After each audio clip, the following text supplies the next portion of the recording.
Hello बच्चों, कैसे हो? स्वागत है आपका हिंदी निवास में। मैं पद्मलता। तो आज का हमारा टॉपिक है संधि। संधि किसे कहते हैं, संधि किस तरह बनाते हैं और संधि विच्छेद क्या होता है, संधि विच्छेद किस तरह किया जाता है और संधि के कितने प्रकार है, ये सब की जानकारी जो है हम इस टॉपिक में पूरा करेंगे। तो टॉपिक शुरू करने से पहले संधि कहते किसे है, इसकी परिभाषा जान लेते हैं पहले। तो देखिए, संधि की परिभाषा क्या है? दो सार्थक शब्दों के दो वर्णों के मेल से उत्पन्न विकार को संधि कहते हैं।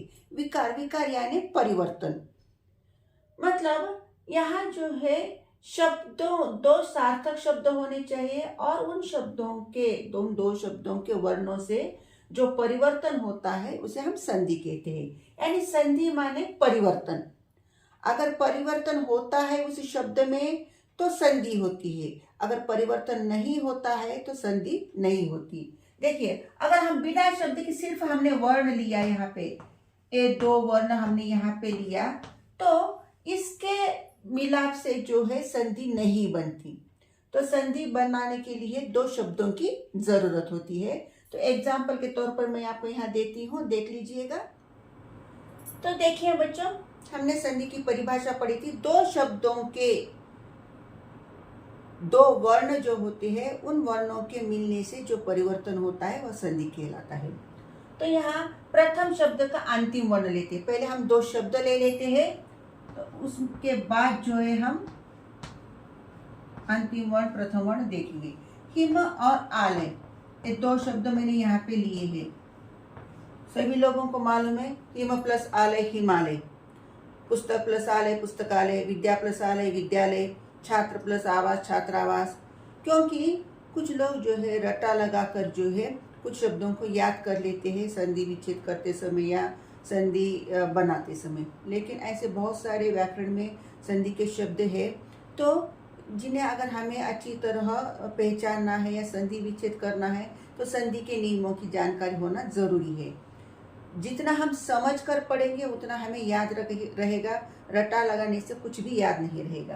तो यहाँ पे प्रथम शब्द का अंतिम वर्ण, इस शब्द में हिम शब्द में अंतिम वर्ण कौन सा है?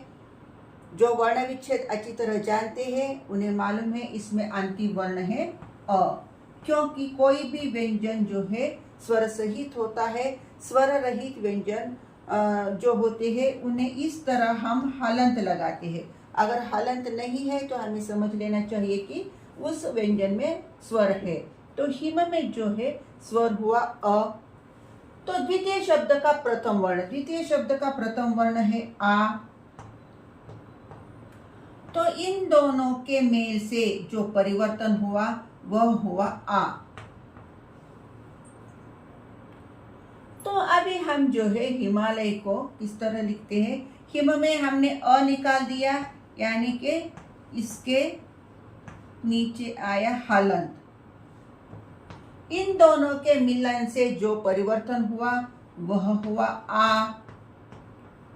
और आखिर में जो मिला बचा हुआ यह टुकड़ा है वह है लय। तो इस हिम को आ जोड़ने से बना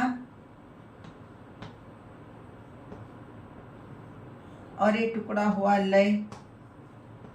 इस तरह हिमालय की संधि बन गई। आसान है ना?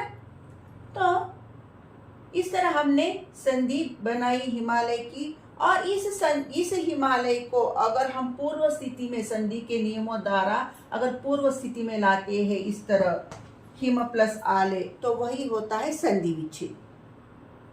तो चलिए अब जो है हम संधि के भेद जानते हैं। कितने संधि के भेद है? तो देखिए, संधि के जो भेद है तीन है, स्वर संधि, व्यंजन संधि और विसर्ग संधि। तो यहाँ हम अब एक एक करके इसकी जानकारी ले लेते हैं। स्वर संधि, स्वर संधि का मतलब होता है जहाँ स्वरों का मेल स्वर से होता है उसे हम स्वर संधि कहते हैं। और स्वर संधि के 5 उपभेद है, वो भी देख लेते हैं। तो देखिए, स्वर संधि के 5 उपभेद, दीर्घ स्वर संधि या दीर्घ संधि भी कह सकते हो इसे। गुण संधि, वृद्धि संधि, यण संधि और अयादि संधि। पहले हम जो है स्वर संधि के बारे में पूरी जानकारी ले लेते हैं, फिर उसके बाद व्यंजन संधि और विसर्ग संधि देखते हैं। तो स्वर संधि की परिभाषा मैंने बताई थी। यहाँ स्वरों का स्वरों से मेल होता है, जिसे हम स्वर संधि कहते हैं। और स्वर संधि का हमारा पहला उपभेद है दीर्घ स्वर संधि या दीर्घ संधि भी इसे हम कहते हैं। तो दीर्घ संधि किसे कहते हैं, इसकी जानकारी ले लेते हैं। तो देखिए, दीर्घ संधि की परिभाषा, दीर्घ संधि या दीर्घ स्वर संधि भी कह सकते हो इसे। तो जब लघु या दीर्घ सजातीय स्वर का लघु या दीर्घ सजातीय स्वर से मेल होने पर जो परिवर्तन होता है उसे हम दीर्घ संधि कहते हैं। अभी आप ये लघु और दीर्घ क्या है इस बात का डाउट होगा। तो लघु को हम ह्रस्व भी कह सकते हैं। रस स्वर, दीर्घ स्वर जो होते हैं उसे हम लघु या दीर्घ, लघु को हम ह्रस्व भी कहते हैं। तो हमें जो है यहाँ स्वर लिखने हैं। स्वर कितने हैं पहले ये हम लिख लेते हैं, देख लीजिएगा।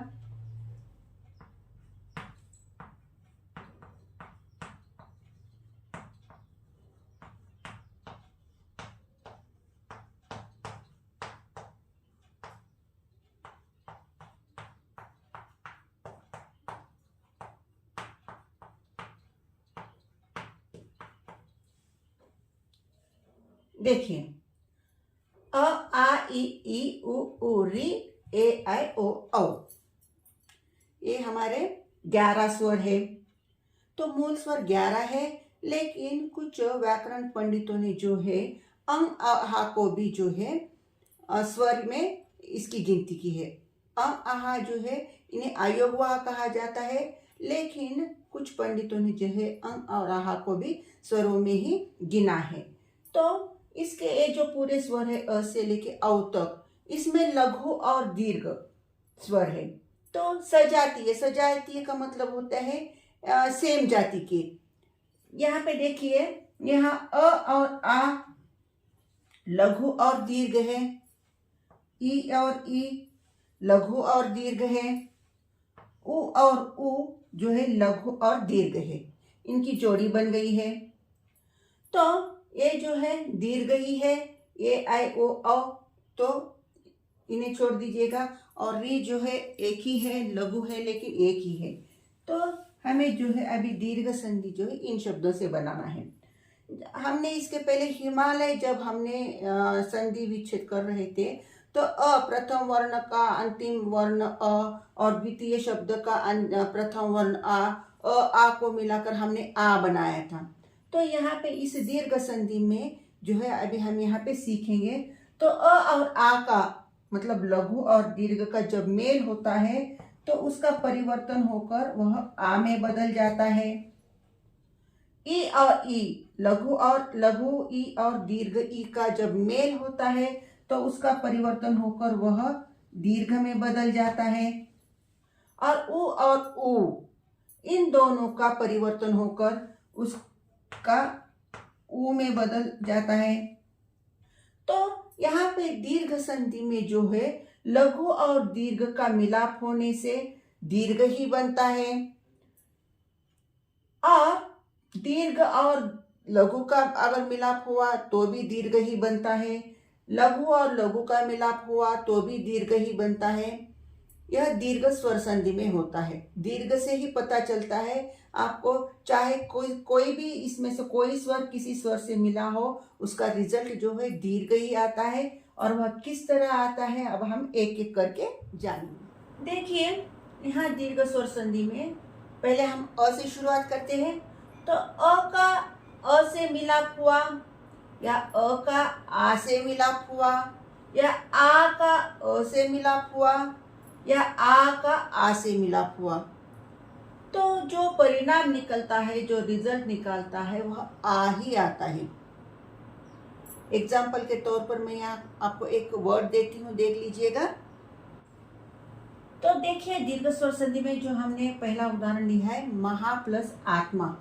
सभी को मालूम है महा प्लस आत्मा महात्मा, लेकिन जिस तरह हम मैथ्स करते टाइम स्टेप बाय स्टेप करके लास्ट में आंसर लिखते हैं, उसी तरह संधि बनाते समय भी हम अगर स्टेप बाय स्टेप करेंगे तो हमें आसानी से पता चलेगा कि उस शब्द का संधि किस तरह बनाते हैं। चाहे आपको कितना भी हार्ड वर्ड क्यों ना आए, अगर आप इसे सीखोगे इस नियम को, तो आसानी से उस शब्द के हम संधि बना पाएंगे और उस शब्द का संधि विच्छेद भी करेंगे। तो देखिए, यहाँ प्रथम शब्द का अंतिम वर्ण, महाशब्द में जो अंतिम वर्ण है वह है आ। द्वितीय शब्द का प्रथम स्वर या प्रथम वर्ण आ। तो इन दोनों के मेल से जो विकार हुआ, जो परिवर्तन हुआ, वह दीर्घ ही होगा आ। तो यहाँ पे जो है हमने महा में से आ निकाल दिया, तो रह गया हमारा मह, प्लस ये दोनों के मिलन से जो विकार उत्पन्न हुआ वह है आ, और जो हमारा लास्ट जो बचा हुआ शब्द है वह है मां। तो मह को जब आ जोड़ते हैं तो महा बना और ये बचा हुआ मां। इस तरह महात्मा संधि बन गई हमारी। तो आसान है संधि को बनाना। तो हमने संधि को जोड़ा है, अब इसे हमें तोड़ना है। इस महात्मा को किस तरह तोड़ेंगे ये भी देख लेते हैं। तो संधि को किस तरह जोड़ा है पता चला, तो चलो अब संधि को तोड़ते हैं।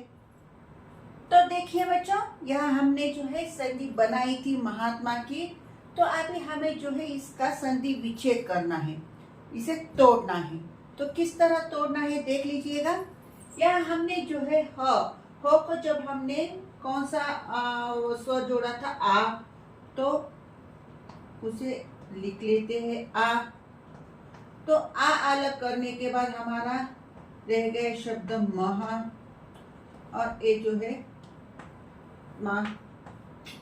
तो जिस तरह हमने यहाँ पे संधि को बनाया था उसी तरह यहाँ पे भी वही फॉर्मूला यहाँ पे अप्लाई हुआ। तो ये आ जो स्वर है ये किससे बना है, ओ या आ, और यहाँ या आ और अ। तो इन दोनों के मेल से या इन दोनों के मेल से यहाँ पे आ का परिवर्तन हुआ। तो चलो हम आप चेक कर लेते हैं इसमें सार्थक शब्द कौन से है और निरर्थक शब्द कौन से है। सार्थक शब्द का मतलब होता है मीनिंगफुल, और निरर्थक का मतलब होता है जिसका कोई मीनिंग ना हो। तो यहाँ मह, अगर हम इसे अ जोड़ते हैं तो मह बन गया, और आ जोड़ते हैं तो महा बन गया। उसी तरह यहाँ पे आ जोड़ते हैं इस माँ को तो आत्मा बन गया, और अ जोड़ते हैं तो आत्मा बन गया। देखिए, तो इन चारों शब्दों में से हमें सार्थक शब्द कौन से है और निरर्थक शब्द कौन से, इसकी पहचान करना है। तो मह का कोई मतलब नहीं है, मतलब मह निरर्थक शब्द है, तो एक कट गया। यहाँ आत्मा, आत्मा मीनिंगफुल है नहीं, मतलब यहाँ आत्मा का भी कोई मीनिंग नहीं है, तो एक कट गया। मतलब यहाँ महा प्लस ए आत्मा, ये दोनों मीनिंगफुल वर्ड है, तो महा प्लस आत्मा इज इक्वल टू महात्मा। समझ आया किस तरह हमें इस महात्मा का विच्छेद करना है। बहुत आसान है, सिर्फ आप एक दो शब्द बनाने के समय आपको जो है थोड़ा कंफ्यूज होगा। अगर आप इसी तरह प्रैक्टिस करते रहोगे तो बहुत ही इजी होगा संधि विच्छेद करने में या संधि बनाने में। तो आ का हमने यहाँ पे जो है एग्जाम्पल लिया था। अब ई और ई, छोटा ई और बड़ा ई, इन दोनों के मिलाप से जो परिवर्तन हुआ वह हुआ बड़ा ई। तो उसका भी एक उदाहरण देख लेते हैं यहाँ पे। तो देखिए अभी हमने अ से एक उदाहरण देखा, अभी ई से देख लेते हैं। मैंने यहाँ एक शब्द लिखा कपि प्लस ईश, तो इसे हमें अभी जोड़ना है, इसकी संधि बनानी है। तो कपि, कपि का मतलब क्या होता है? बंदर, और ईश का मतलब होता है स्वामी। तो बंदरों का स्वामी यानी हनुमान, मतलब कपिश जो है हनुमान का पर्यायी शब्द है।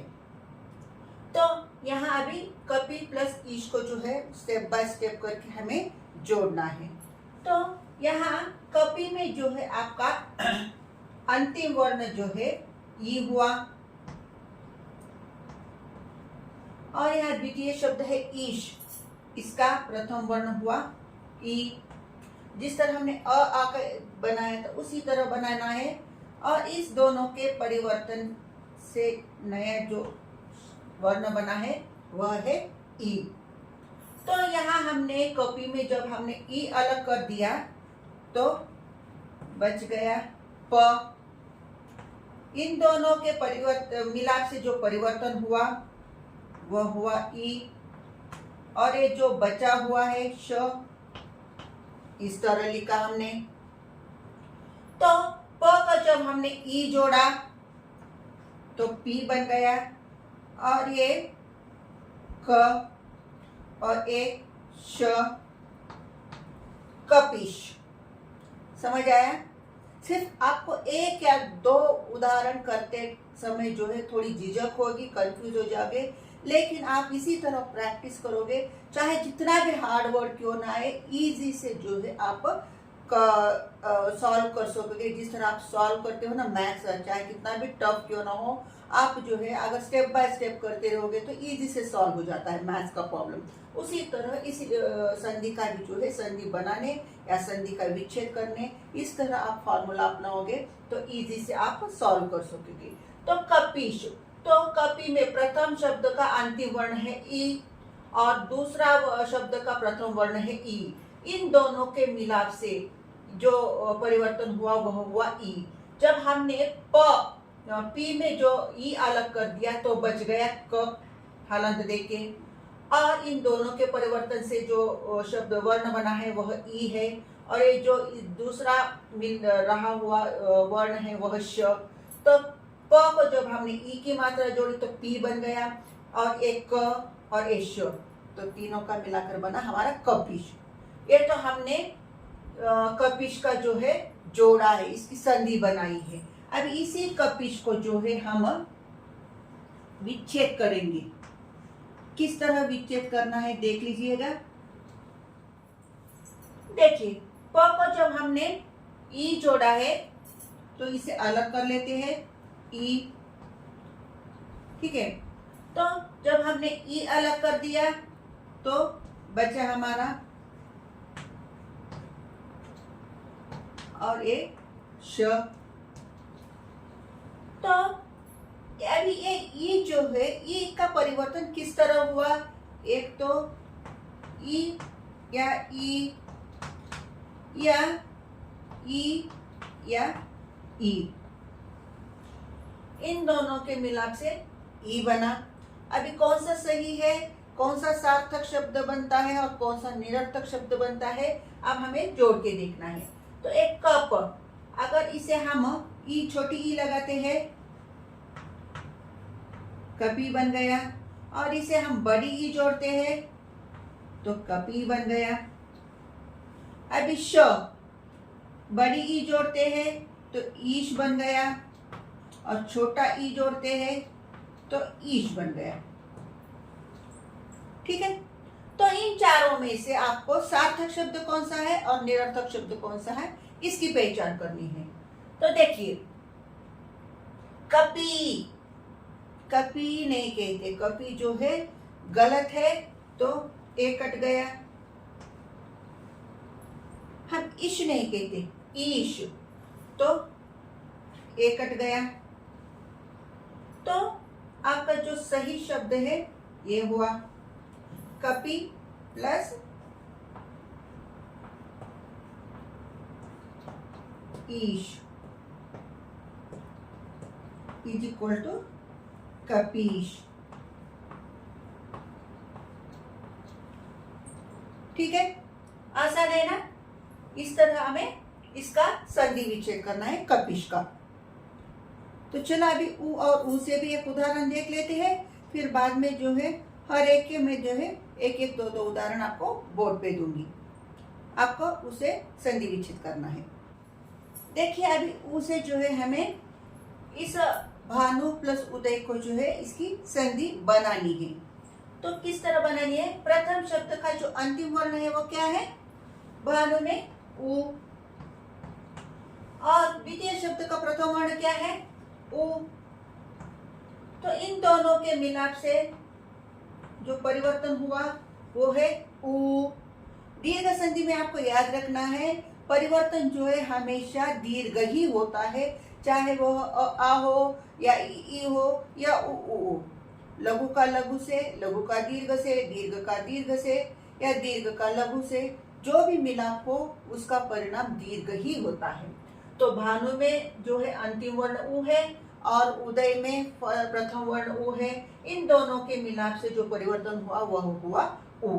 जब हमने भानु में से उ अलग कर दिया तो बचा शब्द न, भान, प्लस इन दोनों के मिलाप से जो परिवर्तन हुआ वह हुआ उ, और एक जो बचा हुआ शब्द है दय।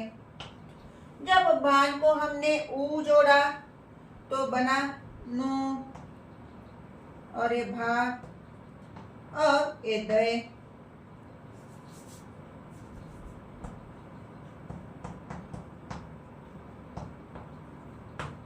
तो इसकी संधि बनी इस तरह भानुदय। समझ आया? देखो कंफ्यूज होने की बिल्कुल जरूरत नहीं है। देखिए भानु प्लस उदय, तो इसका अंतिम वर्ण है उ, इसका प्रथम वर्ण है उ, इन दोनों के मिलाप से बना उ। तो जब हमने भानु में से उ निकाल दिया तो ये हलंत वाला भान बन गया, प्लस इन दोनों के मिलाप से जो परिवर्तन हुआ उ, और इसमें जो बचा हुआ है दय, क्योंकि उदय में से हमने उ यहाँ पे लिखा था तो ये दय बच गया। तो भान को जब हमने उ जोड़ा तो नु बन गया भानु, और ये दय भानुदय। इस तरह हमने भानुदय का विच्छेद जो था उसे हमने इस तरह बनाया, संधि बनाया उस शब्द का। तो इसी भानुदय को अब हम जो है संधि विच्छेद करेंगे।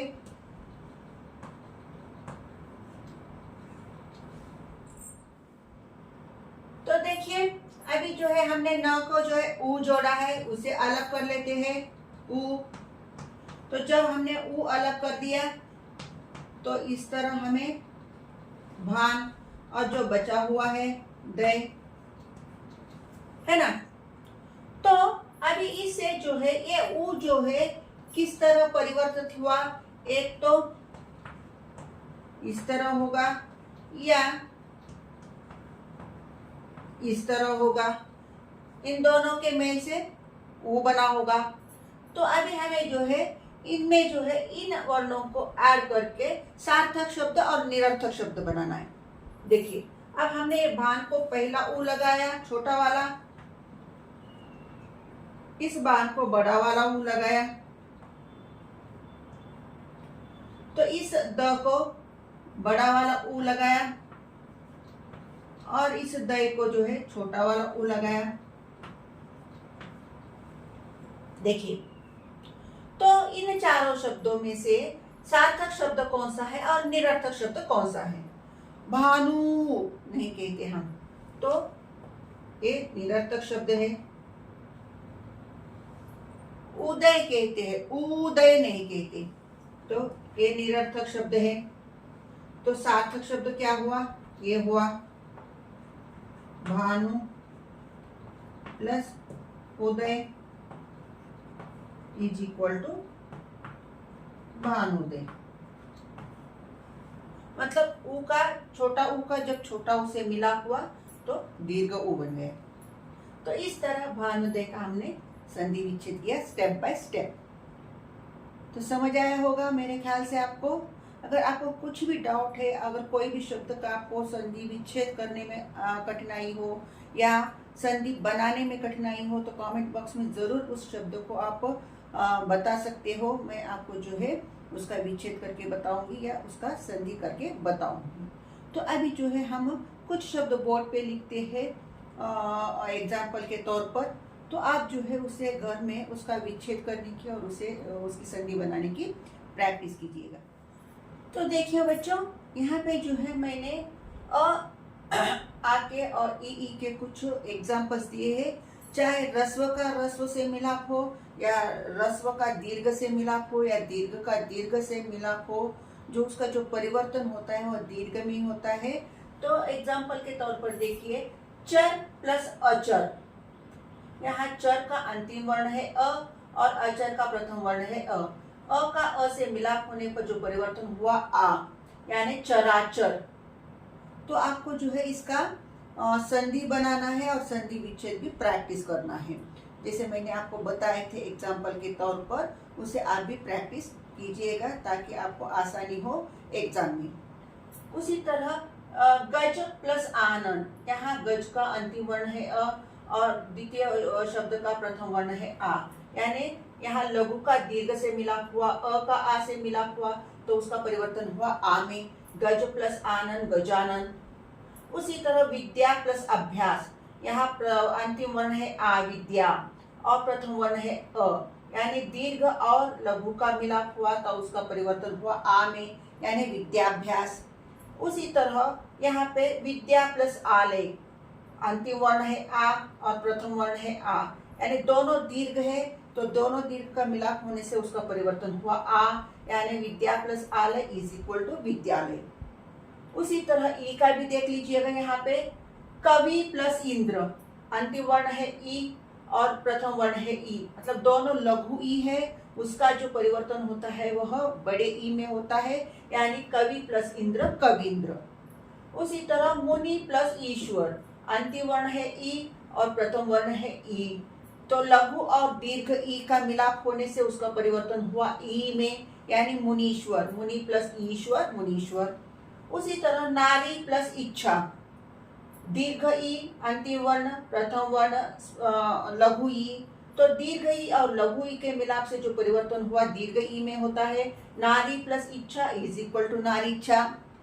उसी तरह यहाँ पे नारी अंतिम वर्ण बड़ी ई है, दीर्घ ई है। उसी तरह प्रथम वर्ण दीर्घ ई ही है, मतलब दोनों दीर्घ ई के मिलन से जो परिवर्तन हुआ वह ई बड़ी ई हुआ।